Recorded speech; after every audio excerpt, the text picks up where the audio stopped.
Welcome to the Explainer. Today we're jumping right in to dissect one of the wildest things you can see in the market, a parabolic stock run.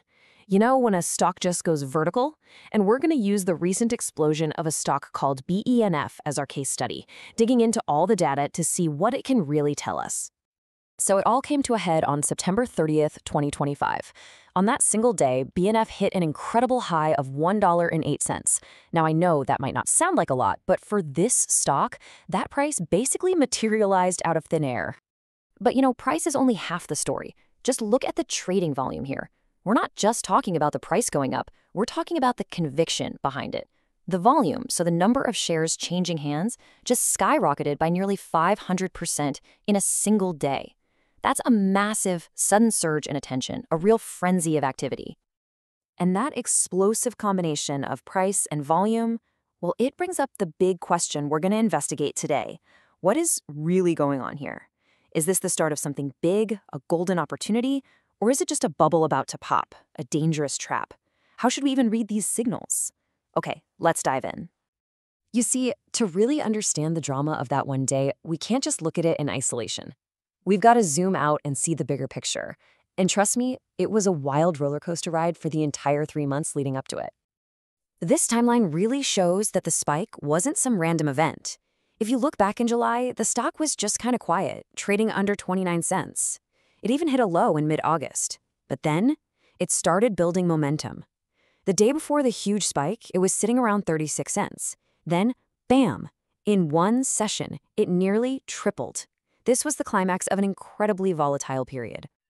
And here's the bottom line for that whole 3-month period. Even before that final massive jump, the net result from July to the end of September was a staggering 231.6% increase. So that groundwork of volatility, that's really what set the stage for the final explosion.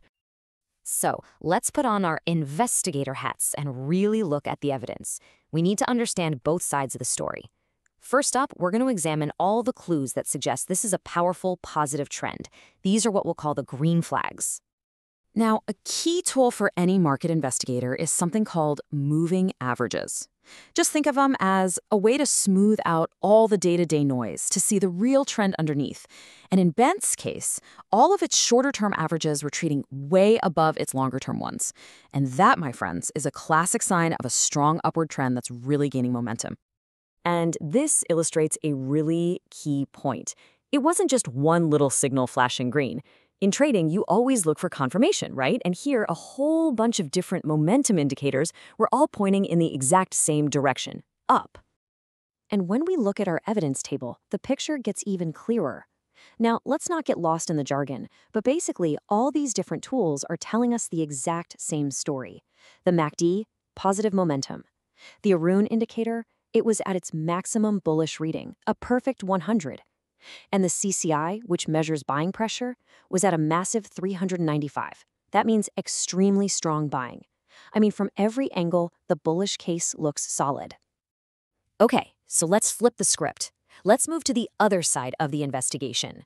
Because as any good detective knows, a story that looks this good, well, it often has a catch.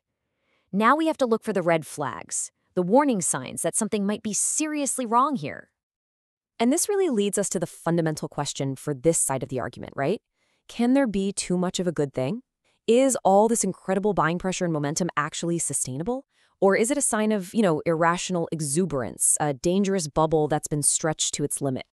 The first major red flag comes from an indicator called the Relative Strength Index, or RSI. It basically measures how fast and how far a price has moved. Generally, a reading over 70 is considered overbought, meaning the stock has gone up too far, too fast. BNF's RSI is at 83.31. That's not just overbought, it's deep, deep in warning territory. This price jump has also stretched the stock way beyond its normal statistical range. We can see this with a tool called Bollinger Bands. Just think of these bands as a channel the stock usually trades inside of. The upper band, at around 69 cents, is kind of the outer edge of what's probable. Well, the stock closed at 95 cents, totally blasting past it. It's like a rubber band being stretched to its absolute breaking point. You just know it has to snap back eventually. Let me put that another way for you. The price is now over 115% higher than where its own statistical trend line would predict it should be. That is pretty much the definition of an unsustainable parabolic move. The stock isn't just outperforming anymore, it has become completely detached from its own recent history. So here we are. We've got our conflicting evidence. On one side, all these green flags of a powerful, confirmed uptrend. And on the other, these screaming red flags of an extremely overbought, unsustainable spike. So the question is, how do we put this all together to figure out what's likely to happen next? Well, based on our investigation, there are really three paths forward. The rally to somehow, against all odds, continue. The stock could just trade sideways for a while to cool off. Or, and this is the most probable outcome, it could see a sharp correction. The sheer weight of the evidence, especially those extreme overbought signals we just saw, points very, very strongly toward a significant pullback. So what's the final verdict from our analysis?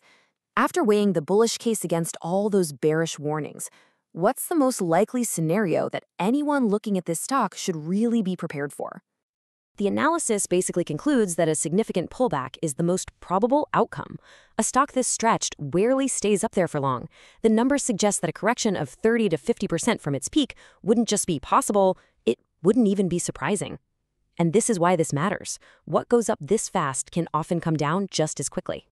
And this really leaves us with a final thought, a question that goes way beyond just this one stock.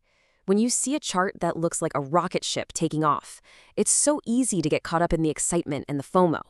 But understanding the full story behind the numbers, both the green flags and the red flags, that's the key to navigating that fine line between making a bold, courageous move and a reckless, dangerous one.